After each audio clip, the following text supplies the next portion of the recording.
y ya pues después de 8 años, ¿qué se puede decir? Bueno, muy buenos días a ustedes y a quienes nos escuchan y nos ven. Feliz año, porque hasta ahora tengo la oportunidad. Bueno, a ver, el tema para hacer una transición entre Obama, que se despidió ayer, cada presidente norteamericano decide el estilo en que se despide, si con una cadena de televisión. En este caso lo hizo desde Chicago, su ciudad natal, dio una serie de informes y varios elementos muy interesantes que acotó. Fue la amenaza a la democracia, en vista, por supuesto, sin mencionarlo, del discurso de Donald Trump.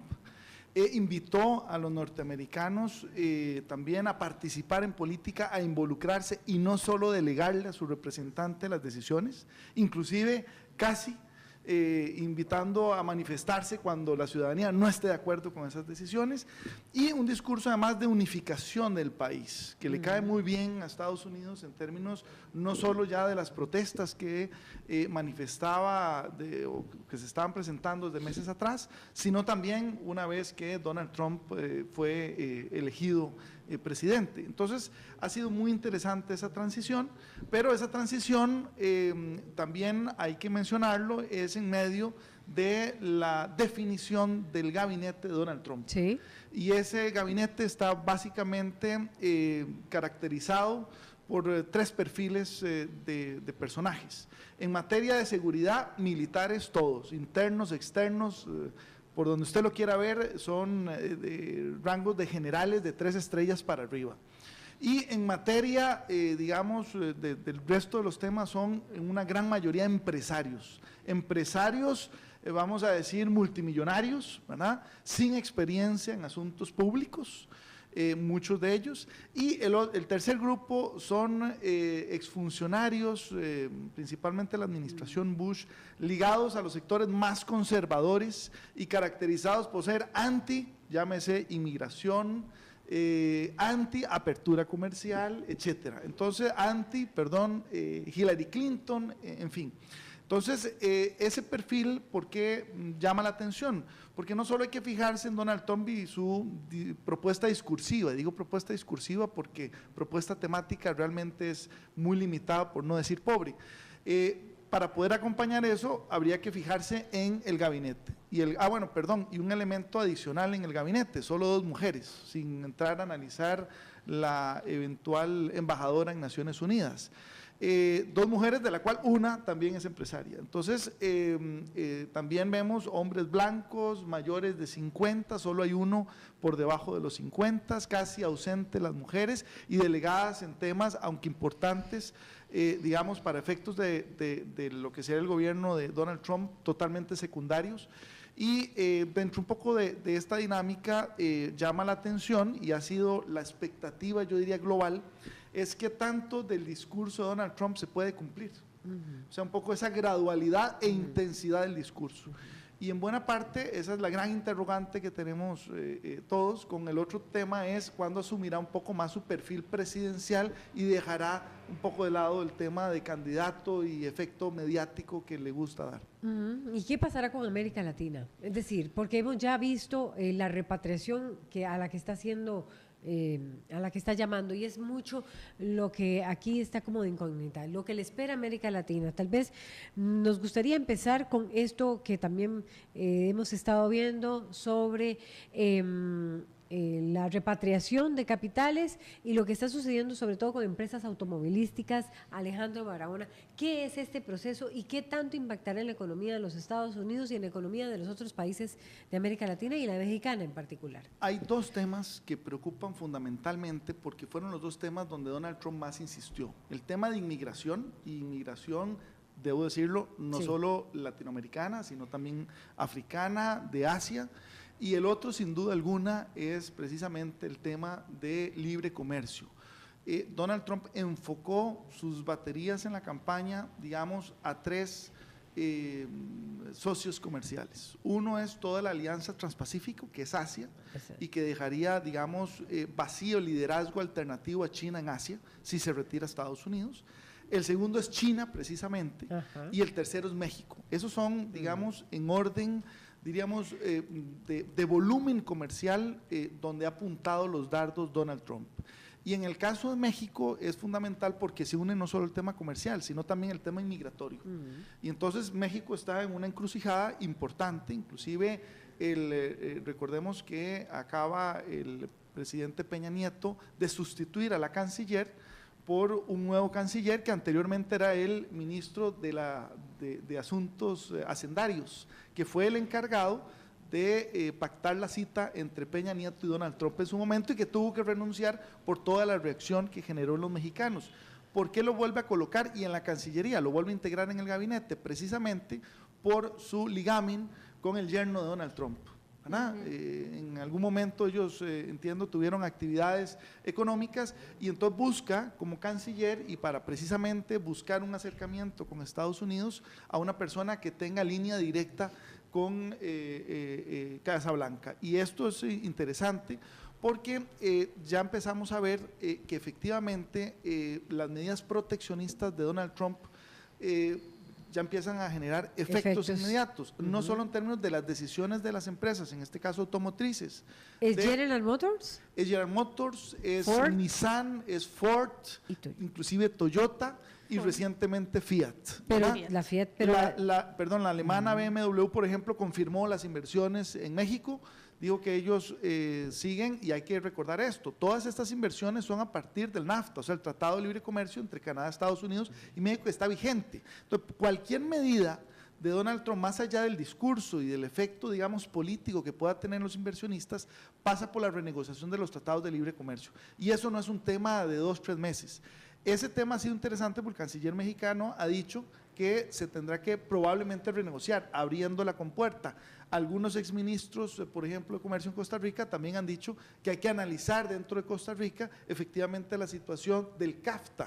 Sin embargo, yo al CAFTA no le tengo tanto temor porque el CAFTA más bien es un tratado que le da beneficios a Estados Unidos. La balanza comercial de Centroamérica es desigual para Centroamérica, correcto. Entonces no sería un tema que entraría a revisar, pero sí las inversiones extranjeras. Y sin ser fatalista, por supuesto, con esta manera de Donald Trump de manifestarse en contra de que empresas norteamericanas inviertan fuera, eso podría, digamos, ralentizar un poco el ritmo de inversiones. Esperemos que no, pero es un tema que las autoridades… Pero ya empezó. O sea, Alejandro Barahona, ya él empezó, es decir, ya él dio órdenes a la Fiat para que regrese, a la General Motors para que regrese, a la Ford. Es decir, General Motors se va de México. La Ford también. Vamos a ver, no es que se van, es que habían inversiones de ampliación de operaciones que ya no se van a hacer en México, sino que se van a procurar establecer en Estados Unidos. Pero aquí hay que recordar algo, las dos industrias automotrices, Estados Unidos y México, están unidas, porque hay modelos de General Motors que se producen en México y se exportan a Estados Unidos, pero al revés también. Y recordemos que, por ejemplo, el 80% de la producción automotriz de México se exporta. La mayoría a Estados Unidos, pero también al resto de América Latina. Entonces, es un tema también importante desde el punto de vista no solo de la economía mexicana, que vea que la industria automotriz la ha dividido en los distintos estados de México. Entonces, claro, hay que entrar a analizar, pero también hay que entrar a analizar los efectos de que se reduzcan las inversiones a México. Por eso, ¿la va a desbalancear la economía mexicana? No solo va a desbalancear, va a incrementar la inmigración mexicana hacia Estados Unidos, tema que Donald Trump quiere reducir. Y no solo… ya ha dicho su secretario, digamos, que cubriría el tema migratorio, que no bastará con un muro para disminuir la migración, ni tampoco enviar de vuelta a los inmigrantes con algún estatus migratorio irregular. Entonces, si eso va a ser insuficiente, el tema, por supuesto, cobra una dimensión mucho mayor. Y eso sin entrar a analizar el tema del crimen organizado. O sea, si México se ve impactado, quedan las puertas abiertas al crimen organizado para todavía fortalecerse más en México. Entonces, esta es una dimensión mucho más amplia que quizás Donald Trump y su gabinete, digamos, electo, no ha entrado en funciones, tiene que entrar a analizar cuando asuman los cargos, porque ahí también usted va a ver que toda la institucionalidad entra a informar y acompañar las decisiones de los secretarios designados por Donald Trump. Ese es un tema también que tenemos que ver. O sea, ahora están hablando desde afuera, desde la calle, porque no han asumido los puestos. Entonces, ese es también un tema que hay que entrar a analizar con cuidado. Leí de Ignacio Ramonet un análisis interesante de por qué la furia de ciertos sectores, inclusive los mediáticos, contra Donald Trump, haciendo la visión desde otro punto de vista. Es decir, es válido que Donald Trump plantee repatriar capitales para que tengan empleo sus ciudadanos. ¿Es válido, sí o no? Y es válido, por eso el disgusto de Wall Street, decía Ignacio Ramonet, director de Le Monde Diplomatique en español. Entonces, mi pregunta ¿es válido que él haga todo esto? Es decir, para atraer, y por eso también los que son pro globalización, pro tratados de libre comercio están tan molestos con él, y por eso Wall Street está tan molesta con él. Es que a pesar de que aún así les ganó, es decir, va a ser válido que él plantee esto. A ver, es que para el ciudadano estadounidense. Para el que no entiende mucho de asuntos públicos internacionales, quizás pueda ser válido, pero hay que entrar a analizar con más profundidad. ¿Por qué? Fíjese usted que Donald Trump, después de Jimmy Carter, es el segundo presidente que asumirá la economía más sólida de Estados Unidos, con los niveles de desempleo más bajos. El único indicador que recibe negativo es el endeudamiento público. Todos los demás lo recibe positivo. O sea, realmente Obama hizo un esfuerzo enorme para recibir una economía, la peor tampoco, le tocó a Obama asumir la economía en el peor bache histórico desde Jimmy Carter y entregarlo en el mejor momento. Entonces, la economía norteamericana no está nada mal, creció inclusive el año pasado, algunas proyecciones todavía no han salido, 3.5, eso no ocurría desde Ronald Reagan, para que nos demos una idea. Y es un demócrata el que estaba, con una visión también social, no solo empresarial. Entonces, el tema de repatriar, ¿en qué sentido? En términos de generar más empleo, cuando de 10% de desempleo que recibió Obama lo está entregando con un 5%, casi empleo pleno, ¿verdad? Habría que decirlo, y en el cual algunas decisiones no solamente se genera internamente empleo. ¿Qué va a pasar también con los encadenamientos productivos más allá de las fronteras norteamericanas? Las grandes empresas norteamericanas no están establecidas en un país y no pueden operar por costos en un único país, ni por ubicación tampoco. O sea, cada día más las corporaciones se ubican más cerca de sus clientes finales.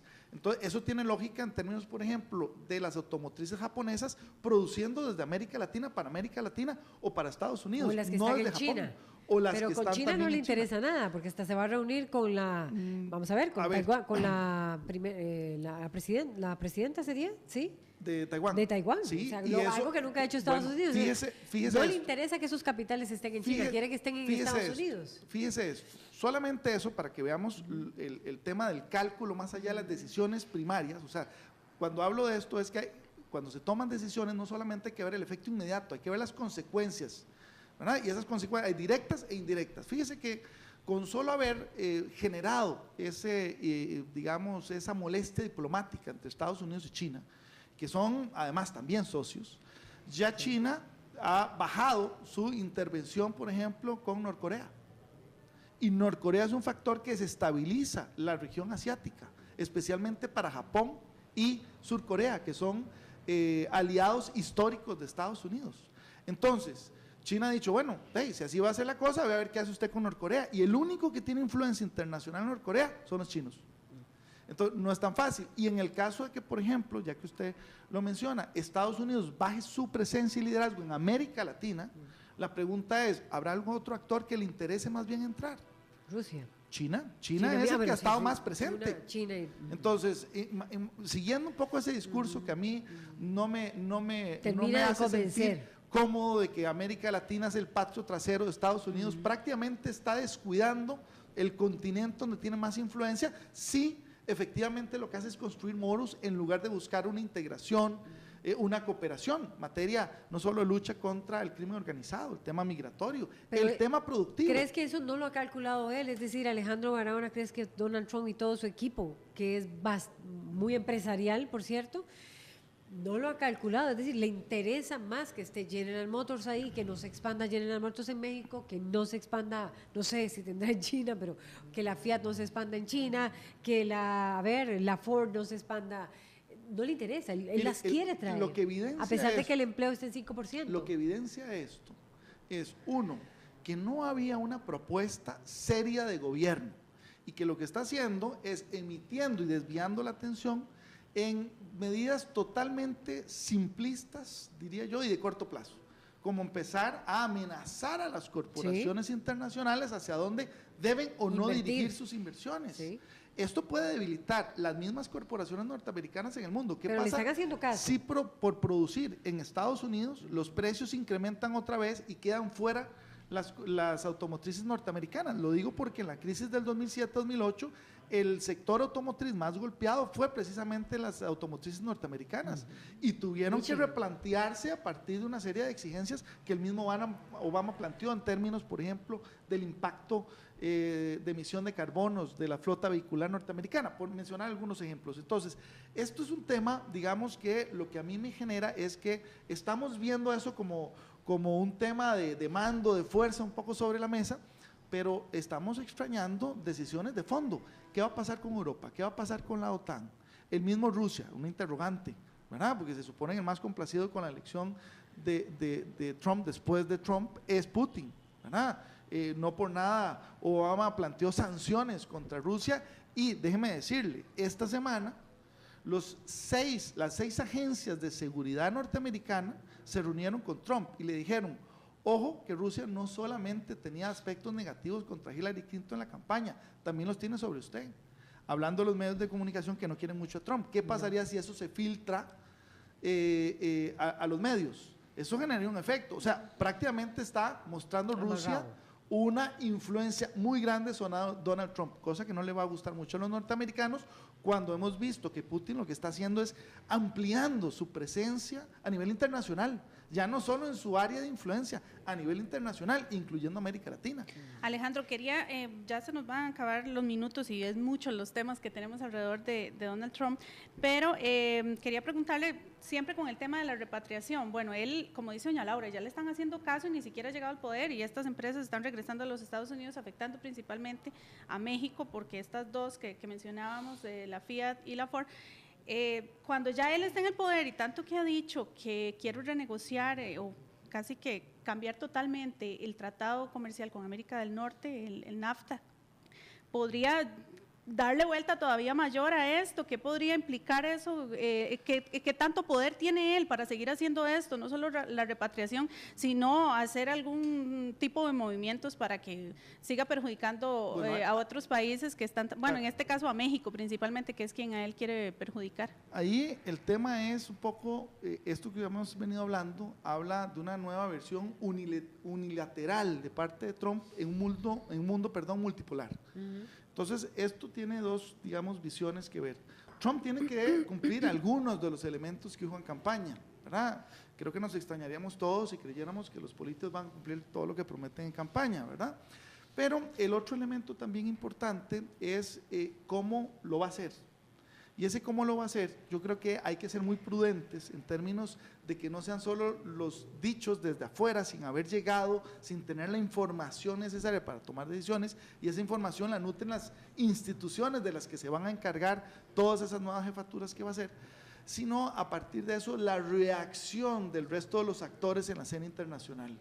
Porque fíjese que aquí no solamente es lo que Donald Trump le diga a las corporaciones, y hago un paréntesis, las corporaciones siempre tienen escenarios de inversión, no es que solamente dicen vamos a invertir en México, para esa decisión construyeron varios escenarios, así que si se dificulta México habrá una segunda o tercera alternativa.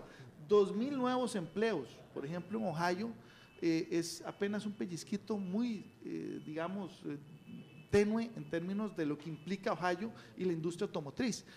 Pero es, digamos, un indicador que ayuda a fortalecer también accionariamente, es un tema importante de analizar, no solo la industria automotriz, la industria armamentista, que ha dicho Trump que va a fortalecer, el tema también bancario, porque va a reducir limitaciones a la banca, y eso es un tema importante después de la crisis del 2007. Entonces, en concreto, tenemos que ser prudentes en términos de esperar efectivamente más que del discurso se transforme en decisiones del gobierno norteamericano. Esa es una. Segundo, las reacciones del resto de los actores internacionales, entre ellos las mismas corporaciones. Y tres, qué tanto esa agenda que él lleve se vaya transformando según se vayan produciendo los acontecimientos. Lo digo porque no sería el primer presidente que llegaba con una agenda y asumido el cargo adoptó totalmente otra agenda. Posición. En el caso de América Latina, yo no creo que América Latina sea la prioridad, ¿verdad? Sin embargo, habría que ver los cambios, porque Donald Trump en su discurso populista podría efectivamente tomar ciertas decisiones que afecten. Yo no quiero ser fatalista ni a presagiar nada negativo. Creo que hay que esperar un poco en eso, pero sí hay una preocupación latente sobre lo que pueda pasar.